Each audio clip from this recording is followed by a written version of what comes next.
मार्कचं शुभवर्तमान अध्याय 7 वचन 29 आणि 30 मी वाचतो, सर्वांनी लक्ष द्या. तो तिला म्हणाला, तुझे म्हणणे पटले, जा, तुझ्या मुलीतून भूत निघून गेले आहे. मग ती आपल्या घरी गेली. तो मुलीला अंथरुणावर टाकले आहे व भूत निघून गेले आहे असे तिला आढळून आले. हालेलुया, हालेलुया, हालेलुया, हालेलुया, हालेलुया, हालेलुया, हालेलुया, हालेलुया, हालेलुया. प्रभू येशू ख्रिस्त एका स्त्रीला म्हणाला की तुझे म्हणणे पटले, जा, तुझ्या मुलीतून भूत निघून गेले आहे. आणि येशूचे हे शब्द ऐकून ती आपल्या घरी जाते, तेव्हा ती आपल्या मुलीतून भूत निघून गेलेलं आणि तिला अंथरुणावरती व्यवस्थितरित्या पाहिलेलं तिला आढळतं. तेव्हा ती समजून जाते की येशूने जे सांगितलेलं ते माझ्या मुलीतून भूत निघून गेलेलं आहे. हा चमत्कार ते आपल्या जीवनामध्ये अनुभवते. घटना अशी आहे की येशू ख्रिस्त एका स्त्रीला, एका मनुष्याला म्हणत आहे, हाडामासातल्या तुमच्या आणि माझ्यासारखा एका सर्वसाधारण माणसाला परमेश्वराचा पुत्र, स्वर्ग आणि पृथ्वीचा मालक प्रभू येशू ख्रिस्त म्हणत आहे, तुझं म्हणणं पटलेलं आहे. कोणाला पटलेलं आहे? स्वर्ग आणि पृथ्वीच्या मालकाला. कोणाला पटलेलं आहे? की ज्याच्याकडे स्वर्गाच्या अधोलोकाच्या चाव्या आहेत त्याला पटलेलं आहे. कोणाला पटलेलं आहे? परमेश्वराच्या एकुलत्या एका पुत्राला पटलेलं आहे. तो म्हणत आहे की तुझं म्हणणं मला पटलेलं आहे आणि म्हणून तू जा, तुझ्या मुलीतून भूत निघून गेलेलं आहे. आणि येशूच्या शब्दांवरती विश्वास ठेवून ती घरी निघून बघते, घरी जाते, तर तिला आपली मुलगी स्वस्थ झालेली, त्या अशुद्धात्म्याच्या पीडेतून मुक्त झालेली अशी तिला आढळून येते. संबंध घटना अशी आहे, पवित्र आत्म्याच्या द्वारे आपण त्याचा प्रकाश होतात आपण शिकू. प्रभू येशू ख्रिस्त 2000 वर्षापूर्वी मनुष्य रूपामध्ये या पृथ्वीवरती आला होता आणि त्याने परमेश्वराचं कार्य या जगामध्ये केलं. परमेश्वराचं कार्य काय? की माणसांना पश्चातापाचा संदेश देणं, देवाचं राज्य त्यांच्या अगदी जवळ आहे ह्या गोष्टीची साक्ष देणं, मनुष्याला पापी मार्गापासून मागे फिरून देवाच्या इच्छेप्रमाणे जगायला लावणं, हे परमेश्वराचं एकमेव काम प्रभू येशू ख्रिस्त या जगामध्ये करत होता. आणि हे काम करत असताना बरेच लोक येशू ख्रिस्ताचे शब्द ऐकून येशूवर विश्वास ठेवायचे, येशूचा मागोवा घ्यायचे. आणि ज्यांना परमेश्वराचे शब्द कळत नाहीत, कधी मानवीय बुद्धी थोडी मोठी असते, पटकन नाही समजत, त्याच्या डोक्यात जात नाही ते पटकन, मग परमेश्वर असं काहीतरी करून दाखवतो की जे बघून माणसाला असं वाटतं की हे माणसाचं काम नाही, हे सरळ सरळ देवाचं काम आहे, हे त्याचं सामर्थ्य आहे.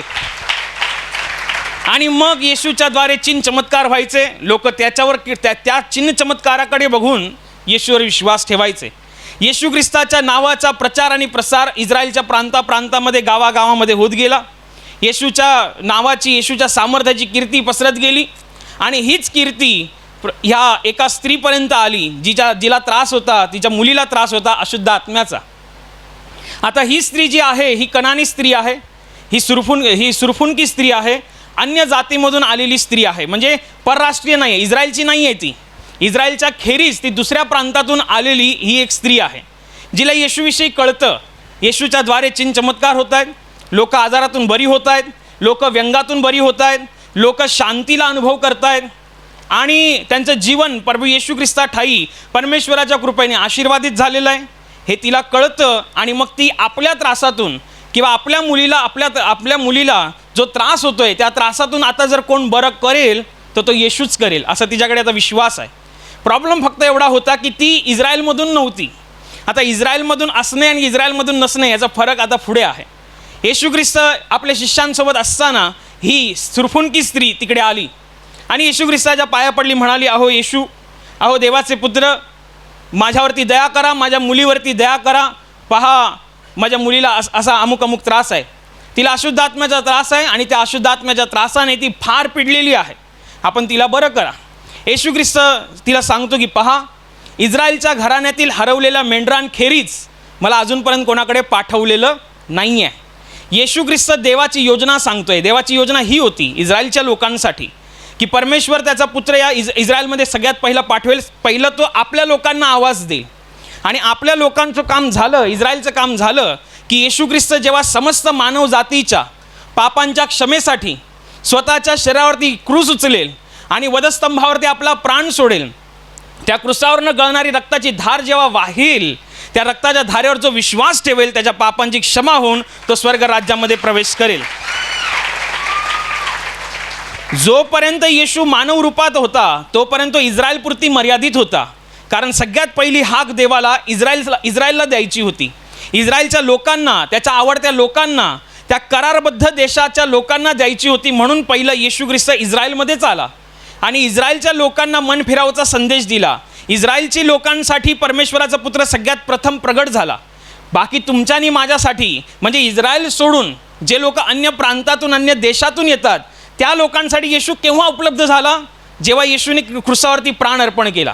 कारण त्यांनी जेव्हा क्रूसावरती प्राण दिला तेव्हा त्यांनी सगळ्या माणसांच्या सगळ्या पापांची शिक्षा त्यांनी स्वतःच्या देहावरती घेतली आणि रक्ताने त्यांनी किंमत मोजली आणि प्रत्येक मानवाला, म्हणजे तुम्हाला आणि मला, सैतानाच्या गुलामगिरीतून सोडून थेट त्याच्या देवराज्यामध्ये पात्र ठेवलं. म्हणजे जोपर्यंत येशू मानव रूपात होता त्यावेळेला तोपर्यंत इस्रायलपुरती होता.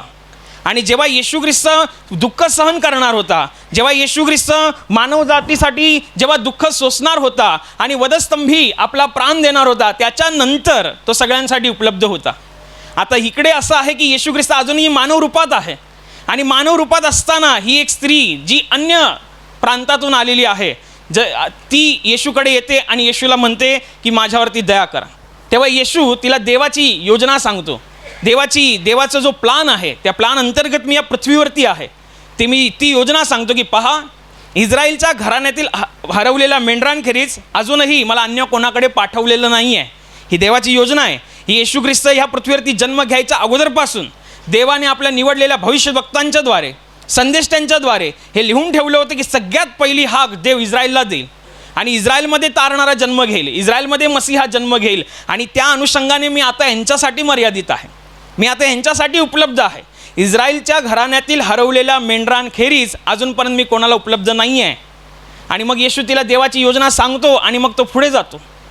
हिला काही समजत नाही, कारण हे इस्रायलमधून नाही आहे. इस्रायलच्या लोकांना काय माहिती आहे? इस्रायलच्या लोकांना मोशे माहिती आहे. इस्रायलच्या लोकांना काय माहिती आहे? इस्रायलच्या लोकांना जुना करार माहिती आहे. इस्रायलच्या लोकांना संदेशांचे धर्मग्रंथ माहिती आहेत. आणि म्हणून देवाची योजना काय आहे, देवाला काय आवडतं, देवाला काय पसंतीस येतं, देवाला काय केल्यावरती चांगलं वाटतं, हे सगळं काही जुन्या करारामध्ये परमेश्वराने त्या वेळेला त्या निवडलेल्या लोकांच्याद्वारे इस्रायल लोकांना सांगून ठेवलेलं आहे. आणि बऱ्याच इस्रायल लोकांना परमेश्वराची ही योजना माहिती होती. येशू ख्रिस्त ह्या स्त्रीला देवाची योजना सांगतो की पहा, अजूनपर्यंत मी अन्य लोकांना उपलब्ध नाही आहे. पहिलं इस्रायलच्या घराण्यातील हरवलेल्या मेंढरांना मला वाचवायचं आहे, पहिलं त्यांना सांगायचं आहे, पहिलं त्यांच्यासाठी हा मन फिरावचा संदेश आहे. पहिलं मी त्यांच्यासाठी उपलब्ध आहे. येशू ख्रिस्त सरळ शब्दात तिला सांगतो की पहा, इस्रायलच्या घराण्यातील हरवलेल्या मेंढरांखेरीज मला अजून कोणाकडे पाठवलं नाही आहे. बायबल म्हणतं येशू ख्रिस्त असं म्हणाला आणि तो पुढे निघून गेला. येशूचे शिष्य त्याच्या मागे निघून गेले. ही अन्य प्रांतातली, हिला काहीच नाही कळालं येशू काय बोलून गेला, येशू काय सांगतोय, कारण तिला काही माहितीच नाही आहे, कारण ती इस्रायलमधूनच नव्हती. आणि मग ती परत एकदा येशूला ओरडते, येशूला हाक मारते की अहो दाविदाचे पुत्र, अहो येशू, अहो देवाचे पुत्र, माझ्यावरती दया करा, माझ्या मुलीवरती दया करा. खूप मोठ्याने ओरडते. येशूचे शिष्य तिच्या ओरडण्याकडे बघून येशूला म्हणतात पण बघून टाकीचं काय आहे ते, ही बघ किती मोठ्याने ओरडत येते मागे. येशूला समजून गेलं की मी जी देवाची योजना हिला सांगितली हिला नाही समजली, मग तिला समजेल, तिला लगेच लक्षात येईल. त्या पद्धतीने येशूने तिला सांगितलं की बघ, पहिलं मुलांना तृप्त होऊ दे, कारण घरच्या मुलांना द्यायची भाकरी घरच्या कुत्र्यांना घालणं हे ठीक नव्हे.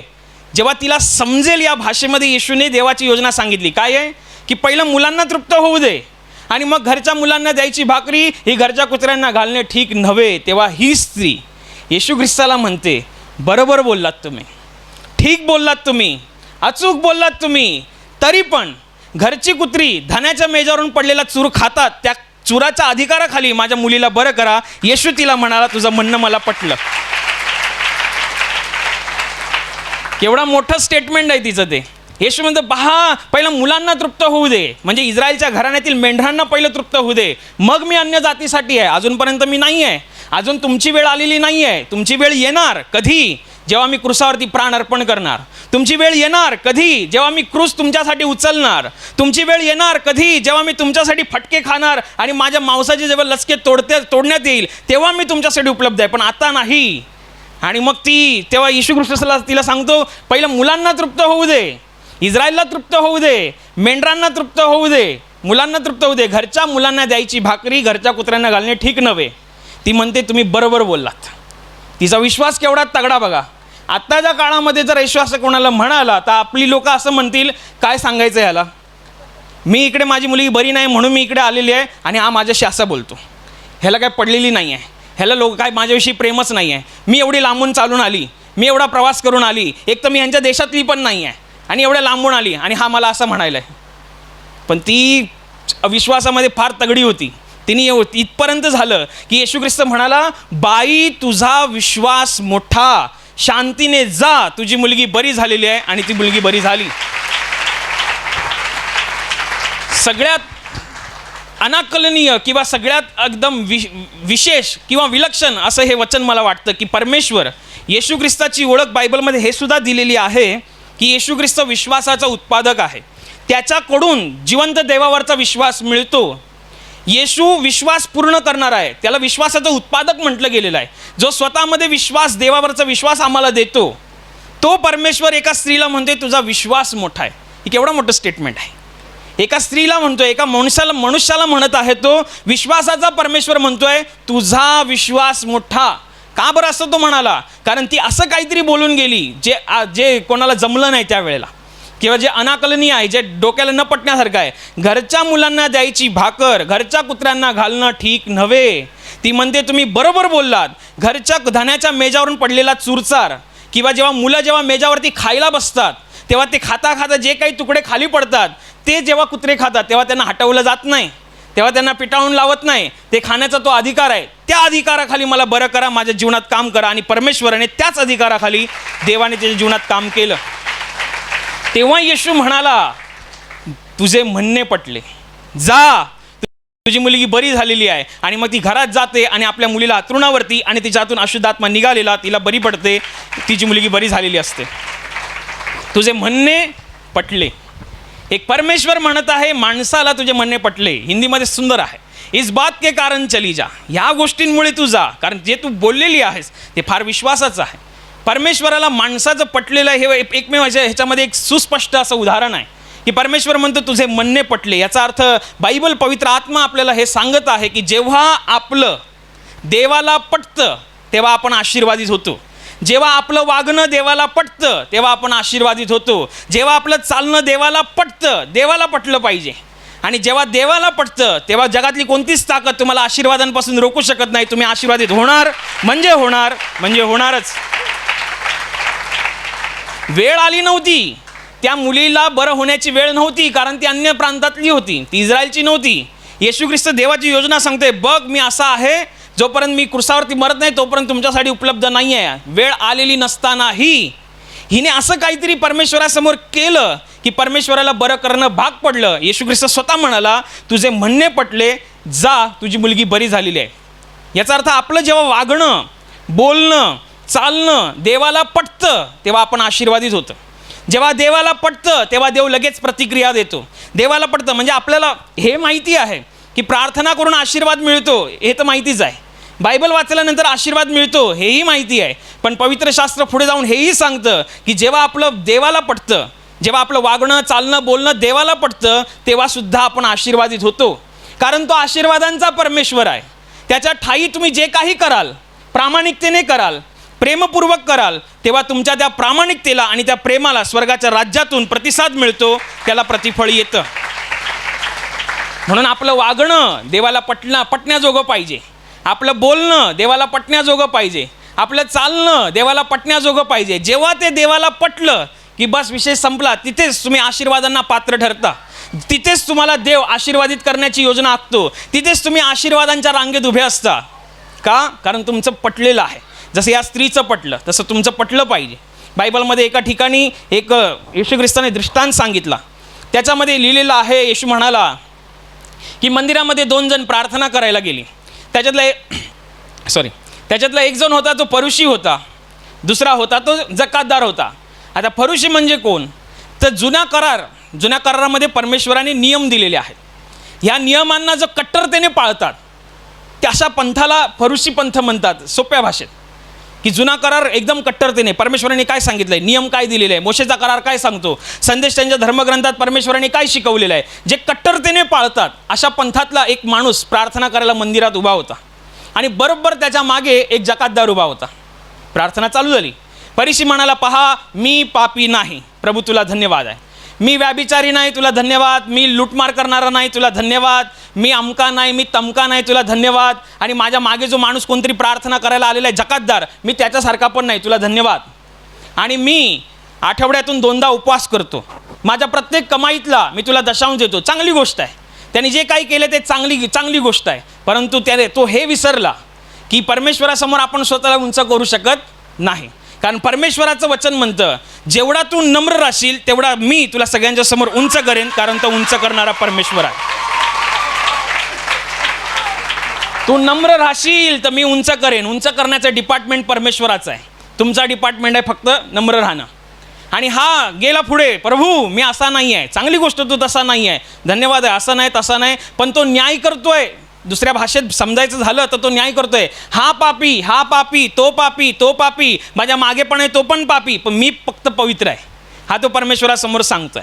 तो स्वतःला उंच करतोय हे तो परमेश्वरासमोर सांगतोय. आणि बायबलमध्ये लिहिलेलं आहे, त्याच्या मागेच बरोबर एक जकातदार माणूस उभा होता.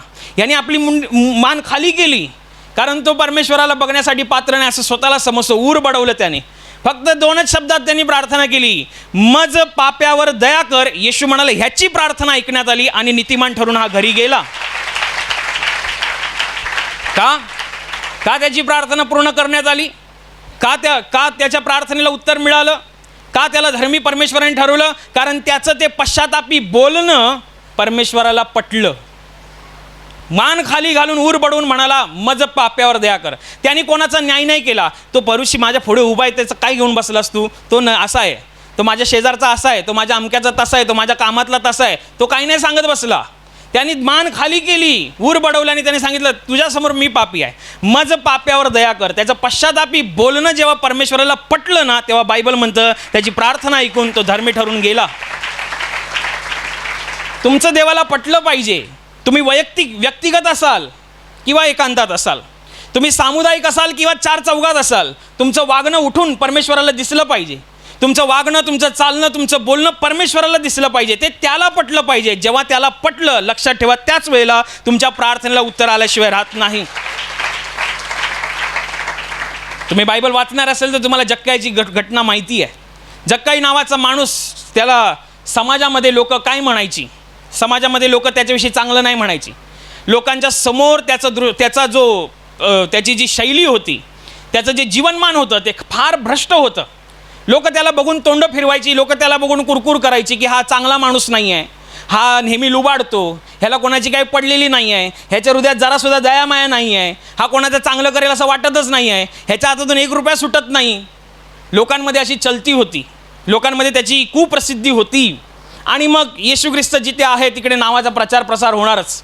आणि असाच प्रचार प्रसार, येशूचा प्रचार प्रसार जक्कायापर्यंत पोहोचला. जक्काई त्या काळचा श्रीमंतातला श्रीमंत होता.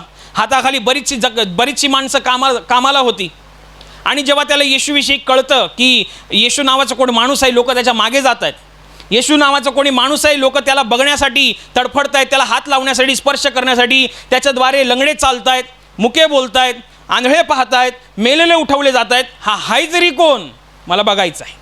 जक्काईच्या हृदयामध्ये एक चांगली लालसा उत्पन्न होते. येशू कोण आहे? मला बघायचं आहे. जाडा आहे की कडका आहे, काळा आहे की गोरा आहे, उंच आहे की ठेंगणा आहे, मला बघायचं आहे. काय असं बोलतो तो की लोक त्याच्या मागे जात आहेत? काय असं तो करतो की मेलेला पण उठतोय, म्हणजे कमाल आहे. आणि मग होतं असं, एक वेळ ठरते आणि त्याच्यापर्यंत बातमी येते की येशू नावाचा माणूस आपल्याकडे आलेला आहे प्रांतामध्ये. आणि मग हा येतो, जे येशूला बघतो म्हणून. आता हा तिकडे आल्याबरोबर कोणी त्याला जागा देत नाही येशूपर्यंत जायला, कारण हा आला असं बोलत असतील, हा कशाला आला. आणि मग तो बघतोय, उड्या मारतोय, काय करतोय, कसं बसं मला दिसला पाहिजे येशू दिसत नाही, गर्दी प्रचंड आहे. आणि हा पडला ठेंगणा, ह्याला दिसेना, म्हणून हा आयडिया लावतो, हा काहीतरी शक्कल लढवतो. आणि येशू ज्या मार्गाने जाणार आहे त्या मार्गाच्या कडेला एक उंबराचं झाड असतं, त्या झाडावरती तो चढतो. कसा बसा का होईनाच चढतो.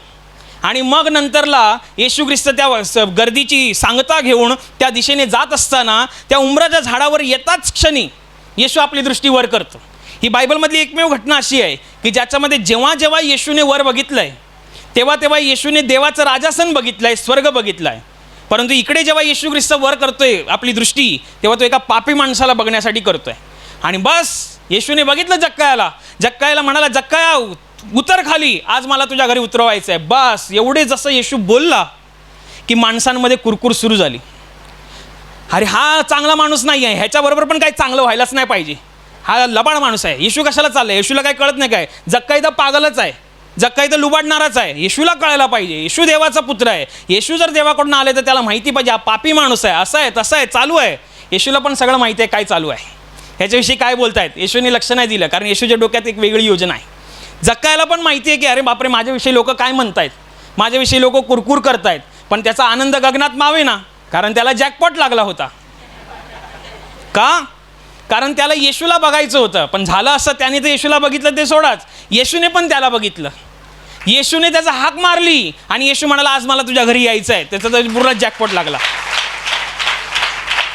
बस त्या जॅकपॉटच्या आनंदापुढे जक्कायाने माणसांकडे बघितलं नाही. चला, येशूला घेऊन गेला तो. हे ना आनंदाने आगत स्वागत झालं, खानपान झालं. येशूसोबत तो बसला, येशू त्याच्यासोबत बसला, काहीतरी बोलणं झालं. येशू जिथे उभा राहतो तिथे तो जेव्हा बोलतो तेव्हा तो थेट स्वर्गातलं बोलतो. येशू जेव्हा बोललाय तेव्हा थेट परमेश्वराच्या मनातलं बोललाय. का तो त्यांनी, तुम्हाला काय वाटतं, येशू आणि जक्काई जेव्हा आमने सामने बसले असतील तेव्हा येशूने हे विचारलं असेल, तुझी संपत्ती किती आहे, बँक बॅलन्स चांगला आहे की नाही, पोरबाळा व्यवस्थित ठेवली की नाही, जमीन घेऊन ठेवायची, सोन्यामध्ये पैसे गुंतवायचे, चांदीचा बाजार करायचा, हे करायचं, काय वाटतं तुम्हाला, असं बोललं असेल? नाही. येशू जे बोलतो ते थेट देवाच्या हृदयातलं बोलतो. आणि जेव्हा प्रभू येशूने परमेश्वराच्या हृदयातलं जेव्हा बोलायला सुरुवात केली तेव्हा जक्काई नावाच्या माणसाला वाटलं की आपण काहीतरी गडबडवाला माणूस आहे, आपलं बरोबर नाही. येशू ज्या स्वर्गाविषयी बोलतोय त्या स्वर्गात जर जायचं असेल तर काहीतरी चेंजेस घडला पाहिजे. त्याला कळतं, येशूच्या बोलण्यातून त्याला समजतं की माझं जीवन करप्ट आहे, भ्रष्ट आहे, असं नाही पाहिजे, हे चुकीचं आहे माझं जीवन. येशूच्या शब्दाने त्याचा आत्मा जागा होतो, हृदयाचं परिवर्तन होतं. आणि हा माणूस जो कोणाला 1 रुपयाची मदत न करणारा, कोणाचं चांगलं होईल असं कोणालाही झोपेमध्ये सुद्धा न आठवणारा, तो माणूस येशूच्या पुढ्यात उभा राहून सांगतो, पहा, ज्यांचं मी लुबाडलंय त्याला 4 पटीने मी परत करतो आणि माझ्या संपत्तीतली अर्धी संपत्ती विकून मी गोरगरिबांना वाटून देतो. तेव्हा परमेश्वराचा पुत्र तारणारा प्रभू येशू ख्रिस्त जक्कायाला म्हणाला, आज या घराण्याला तारण प्राप्त झालेलं आहे. का बरं असं म्हणाला? कारण त्याचं ते बोलणं देवाला पटलेलं आहे. तुम्हाला काय वाटतं, जक्कायाने फक्त वरकरणी बोलला असता आणि मग येशू बोलला असता? नाही. येशू, बायबल असं म्हणतो, तो अंतःकरण पारखणारा परमेश्वर आहे. जेव्हा जक्काईने सांगितलं की मी माझ्या संपत्तीतली अर्धी विकून गोरगरिबांना वाटून देतो आणि ज्याचं लुबाडलंय त्याला मी 4 पटींनी परत करतो, तेव्हा हा जक्काई तोंड देखलं बोलत नाही आहे, तो आतून बोलतोय. हे परमेश्वराला जेव्हा कळलं, कारण तो अंतःकरण जाणणारा परमेश्वर आहे, त्याला माहिती आहे की हा जे बोलतोय ते खरं आहे, हा जे बोलतोय ते जेन्युइन बोलत आहे, ह्याच्या हृदयाचं परिवर्तन झालेलं आहे. आणि त्या हृदयाचं परिवर्तन झालेल्याच्या हृदयातून जेव्हा ते शब्द आले तेव्हा ते शब्द देवाला पटले. हृदयाचं परिवर्तन देवाला पटलं, त्याचं ते पापी वागणं सोडणं देवाला पटलं. आणि जेव्हा देवाला पटलं तेव्हा देवाने सांगितलं की आज या घराण्याला तारण प्राप्त झालेलं आहे. तेव्हा दुसऱ्या दिवशी काय झालं असेल, काय वाटतं तुम्हाला? ज्या लोकांनी त्याच्याविषयी कुरकुर केली की हा लबाड माणूस आहे, हा लुटणारा माणूस आहे, हे 1 रुपया ह्याच्यातून सुटत नाही, हा कोणाची मदत करेल असं वाटत नाही, ज्याला मदत करतो त्याच्याकडनं छिनून घेतो, लुबाडून घेतो, तो दुसऱ्या दिवशी येशू जेव्हा गेला असेल तेव्हा आपली संपत्ती विकून अर्धी गोरगरिबांना वाटायला लागला असेल.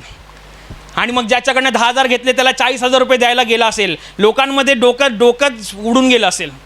हा काय बघतोय आम्ही, झोपेत तर नाही ना? जक्काई पैसे देतोय कोणाला? अरे ज्याचे लुबाडले त्याला 4 पटीने द्यायला चाललाय. जक्काई पैसे देतोय कोणाला? गरिबांमध्ये वाटतं. अचानक काय झालं याला? डोक्यावर पडला का? कोण म्हणाल डोक्यावर नाही पडला, काल परमेश्वराचा पुत्र प्रभू येशू ख्रिस्ताच्या घरी येऊन गेला, याचं हृदयाचं परिवर्तन झालं. जेव्हा तुमचं वागणं देवाला पटतं तेव्हा तुम्ही आशीर्वादित होता. तारणप्राप्तीचं अभिवचन जक्कायाला केव्हा मिळालं? जेव्हा जक्कायाचं वागणं देवाला पटलं, जेव्हा जक्कायाचं हृदयाचं परिवर्तन देवाला पटलं, जेव्हा जक्काया आपले पापी जीवनशैली सोडून देण्याचा यत्न करतो हे देवाला पटलं. जेव्हा देवाला पटतं आशीर्वादित होतोच होतो. कोण नाही थांबवू शकत तुम्हाला, कोण नाही रोखू शकत तुम्हाला. जेव्हा तुम्ही आशीर्वादित होता तुम्हाला कोण नाही थांबवू शकत. हे परमेश्वराच्या राज्यामध्ये वावरत असणं असं आपलं जीवन पाहिजे. असं जक्कायासारखं जीवन की जक्कायाचं हृदयाचं परिवर्तन बघून देवाला आवडलं, देवाला पटलं, देवाने आशीर्वादित केलं. त्या फरीसी माणूस, त्या जकातदाराची प्रार्थना ती फक्त एवढंच 2च शब्द. समोरचा जो माणूस उभा होता केवढी मोठी लांबलचक प्रार्थना, अमकानी तमकानी हे नाही ते सगळ्यांचा, प्रार्थनेमध्ये सगळ्यांचा न्यायनिवाडा केला त्याने. अमका पापी, तमका पापी, हा पापी, तो पापी, पुढचा पापी, मागचा पापी, सगळ्यांचा न्याय करून झाला तो. परंतु त्याला हे नाही माहिती की ज्या परमेश्वराच्या समोर मी प्रार्थना करतोय त्याचं गणितच हे आहे, त्याचं वचनच हे आहे की तू जेवढा नम्र राहशील मी तुझा परमेश्वर तुला सर्वांदेखत उंच करीन. वैयक्तिक त्या जकातदारांनी प्रार्थना कशी केली? मंदिरामध्ये उभं राहून वैयक्तिक, त्यांनी मोठ्याने वरून कोणाला सांगितलं नाही, त्यांनी वैयक्तिक केली. त्याचं वैयक्तिक वागणं सुद्धा देवाला पटलं. जक्कायाची जीवनशैली बदलली, 4 चौघांमध्ये ती उठून आली, तेव्हा त्याचं ते वागणं देवाला पटलं. जेव्हा देवाला पटतं तेव्हा तुम्ही आशीर्वादित होता. बायबलमध्ये इथपर्यंत आहे की येशू ख्रिस्त गर्दीमध्ये उभा असताना याईर नावाचा माणूस येशू ख्रिस्ताकडे येतो आणि येशूच्या पाया पडतो आणि येशूला म्हणतो की पहा, माझी 12 वर्षाची मुलगी आहे, मरायला टेकली आहे, आपण या तिच्या डोक्यावर हात ठेवा म्हणजे ती बरी होईल. आणि बायबलमध्ये लिहिलेलं आहे येशू ख्रिस्त तडक उठतो आणि या याईराच्या मागे निघून जातो. का? कारण याईराचा विश्वास खंबीर आहे, याईराचा विश्वास मजबूत आहे. किती तो मजबूत विश्वास पहा, त्याची मुलगी घरामध्ये मरायला टेकली आहे. जेव्हा काहीतरी बरं वाईट होईल, एकदम अटीतटीची भूमिका आहे. याईराला जेव्हा कळालं की शेवटचा घटका मोजते आहे तेव्हा तो थेट येशूकडे आला, येशूच्या पाया पडला, येशूला आपल्या जीवनात प्रथम स्थान दिलं, येशूच्या पाया पडला आणि येशूला म्हणाला की आपण या, माझी मुलगी 12 वर्षांची आहे, मरायला टेकली, आपण या तिच्या डोक्यावर हात ठेवा म्हणजे ती बरी होईल. त्या याईराचे शब्द स्पष्टपणे बायबलमध्ये लिहिलेले आहेत. त्याच्या बोलण्यामध्ये कुठे शंका नाही आहे, त्याच्या बोलण्यामध्ये कुठे भित्रेपणा नाही आहे. तो असं म्हणत नाही आहे प्रभूजी माझी मुलगी मरायला टेकली आहे, बघा ना मी हे पण दाखवलं, तिकडे पण गेलो, इकडे पण गेलो, हा डॉक्टर केला, तो डॉक्टर केला, हा वैद्य झाला, तो वैद्य झाला, एवढा पैसा खर्च केला, तेवढा पैसा खर्च केला, बघा तुमच्यानी काय होतंय का? नाही, किती सरळ. प्रभूजी माझी 12 वर्षाची मुलगी आहे, मरायला टेकली आहे, आपण या तिच्या डोक्यावर हात ठेवा म्हणजे ती बरी होईल. येशूला, त्या याईराला हे पण माहिती आहे की मुलगी मरण्याच्या खेपेला आहे, पण येशूने जर तिच्या डोक्यावर हात ठेवला ना ती मरणातून जीवनात पार जाईल हे त्याला पक्का विश्वास होता. ते मरण त्याला गाठू शकणार नाही, ती मरणाच्या दरवाजातून बाहेर येईल, ती मरण टळेल हे त्याला चांगलं माहिती होतं. आणि त्याचा तो भक्कम विश्वास बघून, त्याचा तो भक्कम विश्वासपूर्ण बोलणं येशूला जेव्हा पटलं तेव्हा येशू ख्रिस्त आपल्या शिष्यांच्या बरोबर त्याच्या घरी गेला, त्याच्याबरोबर चालत गेला. किती अद्भुत अशी घटना आहे बायबलमधली की येशू ख्रिस्ताच्या मागे लोक जातात असं बऱ्याच ठिकाणी तुम्हाला वाचायला मिळेल. येशूच्या मागे लोंढा चालला, येशूच्या मागे लोक चालली, येशूच्या मागे जनसमुदाय चालला.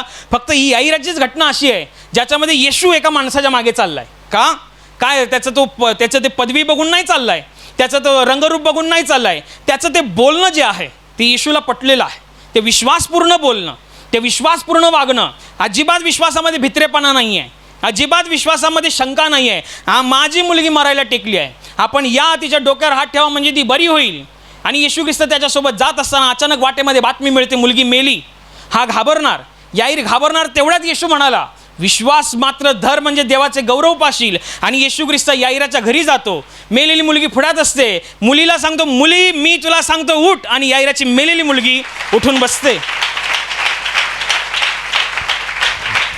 तर का असं झालं? कारण त्याचं वागणं देवाला पटलं. जेव्हा तुमचं देवाला पटतं देव तुमच्याकडे अधिक लक्ष देतो. जेव्हा तुमचं वागणं चालणं बोलणं, तुमचं जीवनमान, तुमची जीवनशैली, तुमची लाईफस्टाईल देवाला जेव्हा पटते तेव्हा तुम्ही आशीर्वादित होता. एक माणूस इकडे प्रार्थनाला येत असेल आणि त्याचं दारूचे व्यसन सुटलं आणि मग नंतरला अचानक त्याच्या मित्रांमध्ये, त्याच्या कामातल्या लोकांमध्ये किंवा शेजारच्यांमध्ये कोणाचा तरी बड्डे आला, पार्टी, आणि मग तो येतो ह्याच्याकडे की माझी पार्टी आहे कामामध्ये, आपण बसूया संध्याकाळी. हा म्हणतो नाही, माझं व्यसन सुटलेलं आहे, मी नाही येणार. तर म्हणजे अरे चल रे, एवढा एक दिवस केलं तर काय होतं आहे? काय नाही होत. तर म्हणतो नाही, मी नाही जाणार. अरे एकदा पी आणि मग पुढच्या आठवड्यात जाणारच ना प्रार्थनेला, जेव्हा तुम्ही पश्चाताप कर जाऊन. तो बोलतो नाही, मी नाही करणार. बघा, तू माझ्या पार्टीला नाही आलास ना तर मी तुझ्याशी बोलणार नाही. तू माझ्या कार्यक्रमाला नाही आला ना मी तुझ्याशी बोलणार नाही. तू आमच्यासोबत पिकनिकला नाही आला ना आम्ही तुझ्याशी बोलणार नाही. तो बोलतो ठीक आहे. आम्ही तुझ्या कुठल्या कार्यक्रमाला येणार नाही. तो बोलतो ठीक आहे. शेवटी तो हे बोलतो, तुम्ही लोक नाराज झाला तरी चालेल पण माझा परमेश्वर नाराज नाही व्हायला पाहिजे. माझा प्रभू नाराज व्हायला नाही पाहिजे, कारण तो नाराज झाला तर सगळंच बिघडेल. तुम्ही झालं तर काय चालून जाईल. माझा प्रभू नाराज नाही झाला पाहिजे. माझ्या प्रभूला हे आवडत नाही, कारण जेवढ्या वर्षापासून मी त्या दारूच्या व्यसनात होतो, येशूच्या क्रुसावरच्या मरणाने मी त्या पापातून बाहेर आलो, त्या व्यसनातून बाहेर आलो आणि सैतानाचा अधिकार संपला. मी पुन्हा त्या घाणीत जाणार नाही, मी पुन्हा त्या चिखलात जाणार नाही. तेव्हा येशू स्वर्गातून म्हणेल, तुझं वागणं मला पटलं, तू आशीर्वादित होण्याच्या भूमिकेत आहेस. तुमचं जीवन असं पाहिजे, तुमचं वागणं पटलं पाहिजे. त्याच्यावरती मी येऊन तिकडे शाबासकी नाही देणार की वा तू पार्टी नाकारलीस, वा तू पिकनिक नाकारलीस. मी नाही येणार तिकडे द्यायला. पण कोणीतरी आहे ज्याच्यासाठी तुम्ही स्टँड घेतला, तो स्वर्गातला परमेश्वर तुम्हाला आशीर्वादित द्यायला समर्थ आहे. बरेच लोकांना प्रार्थना करताना गडबड होते. प्रार्थनेचा एक निश्चित वेळ असतो आणि त्या निश्चित वेळेमध्ये हळूहळू जसा तो वेळ येतो, किती लोकांना अनुभव येतो. मला बराच यायचा पहिला. प्रार्थनेची वेळ आली की शरीर बोलायला लागतं, जाऊ द्या आज जास्त काम झालेलं आहे, आज जास्त त्रास झालेला आहे, आज तू किती फिरलास, आज तू किती काम केलंस, आज दुपारी झोप पण नाही घेतलीस तू, अरे बरोबर जेवण पण नाही झालं, जाऊ दे आज झोप, आज प्रार्थना कॅन्सल. काही लोक असतात जी झोपतात, त्यांचं मला माहीत नाही. पण काही लोक आहेत, बाबा नाही, जे होईल ते होईल, प्रार्थनेत बसायचं. बोलायला जमलं बोलायचं, नाही बोलायला जमलं नाही पण बसायचं. कारण हा वेळ मी देवाला दिलेला आहे. मी देवाशी वचनबद्ध आहे की हा वेळ तुझ्यासाठी आहे. आणि मग एक माणूस प्रार्थनेला बसतो, शरीर दुखतंय, काम झालं असेल, नाही असं नाही आहे, शरीर थकलेलं आहे, जास्त फिरून आला असेल त्या दिवशी, नाही असं नाही आहे, पण त्यानं म्हटलं आहे नाही, मी परमेश्वराला वचन दिलं आहे, हा टाईम तुझ्यासाठी. तो बसला आहे प्रार्थनेला, हालेलुया हालेलुया करतोय, हालेलुया हालेलुया हालेलुया. झोप येते आहे तरी सुद्धा प्रार्थनेत तग धरून आहे. तेव्हा देव वरनं म्हणेल, तुझं वागणं मला पटलेलं आहे, तू आशीर्वादित होण्याच्या बेतात आहेस.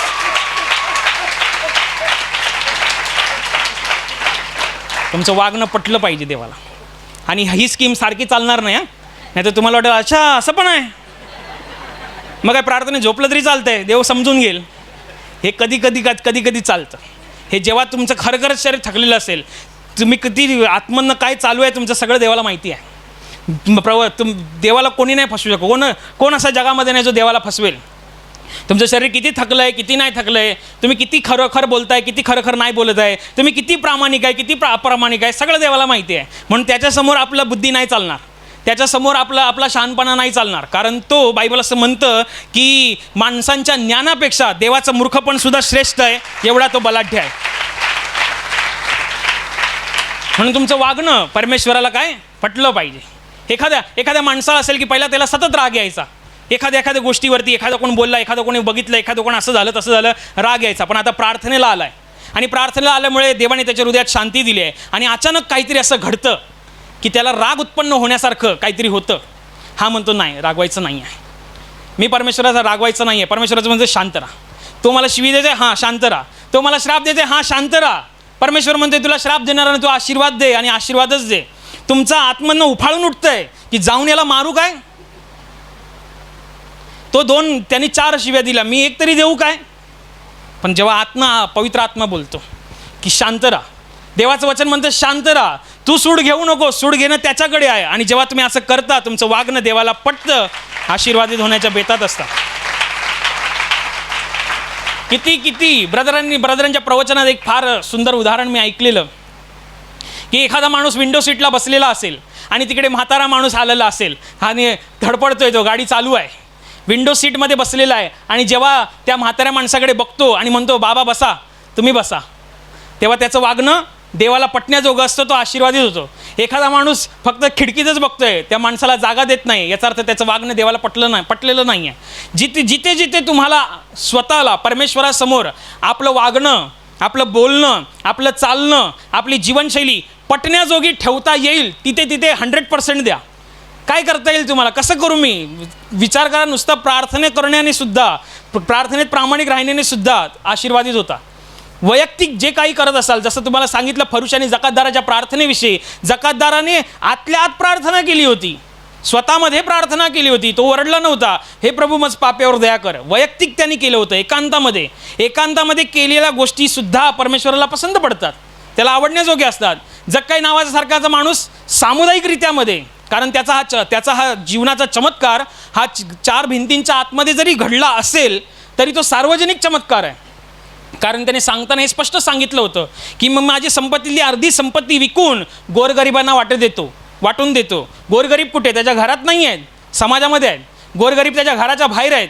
गोरगरीब सार्वजनिक ठिकाणी आहेत. जेव्हा सार्वजनिक ठिकाणी तो असं वागतोय तेव्हा परमेश्वर म्हणतोय तुझं वागणं मला पटलेलं आहे, तेव्हा तो आशीर्वादित होण्याच्या बेतात आहे. याचा अर्थ असा आहे की आपलं वागणं देवाला पटलं पाहिजे. आपण जेव्हा आपलं वागणं, चालणं, बोलणं कसं करता येईल तुम्हाला, तुम्ही विचार करा की मी माझ्या जीवनामध्ये असं काय करू शकतो की माझं वागणं देवाला अधिकाधिक पटेल, माझं बोलणं देवाला अधिकाधिक पटेल. ही स्वतःमध्ये फार अद्भुत गोष्ट आहे की माणसाचं देवाला पटतं हेच कधी अद्भुत आहे, कधी विश्वास न ठेवण्याजोगं आहे. परंतु जर तुम्ही विश्वासणारे आहात आणि ख्रिस्त येशूच्याद्वारे जिवंत देवावर विश्वास ठेवता, त्याच्या बलिदानावरती तुमचा जर विश्वास आहे, तर तुम्हाला ही गोष्ट भलीभाती कळली पाहिजे की आपलं वागणं देवाला पटतं, तुमचं बोलणं पण देवाला पटतं, तुमचं चालणं देवाला पटतं. म्हणून आपल्या जीवनाचं वागणं, चालणं, बोलणं आणि जीवनशैली परमेश्वराच्या इच्छेनुसार आणि त्याला आवडणारी असावी म्हणून सर्व मिळून प्रार्थना करू. Hallelujah, hallelujah. आणि आता प्रार्थना करण्याची वेळ आहे. प्रभू येशू म्हणाला, माझ्या नावाने तुम्ही पित्याजवळ जे काही मागाल ते तुम्हाला परमेश्वराच्या गौरवाकरिता देण्यात येईल. होय, त्याचं वचन हेच सत्य आहे. त्याचं वचन तो पूर्ण करणं जाणतो. तो आपल्या वचनांना पूर्ण करण्याचं सामर्थ्य बाळगतो. म्हणून त्याच्या वचनावर, त्याच्या सामर्थ्यावर विश्वास ठेवून आपण सर्व मिळून प्रार्थना करत आहोत. म्हणून तुमच्या ज्या भागाला आजार आहे त्या भागावर हात ठेवा. तिथे हात ठेवणं शक्य नसेल तर आपल्या छातीवर हात ठेवा. तुमच्या जीवनातील आणि शरीरातील प्रत्येक दुःख, संकट आणि आजार प्रभू येशूच्या पवित्र नावाने या क्षणाला नष्ट होत. तुमच्या जीवनातील बंधनं आणि श्राप प्रभू येशूने वाहिलेल्या त्याच्या पवित्र रक्ताद्वारे या क्षणाला तुटून जावत.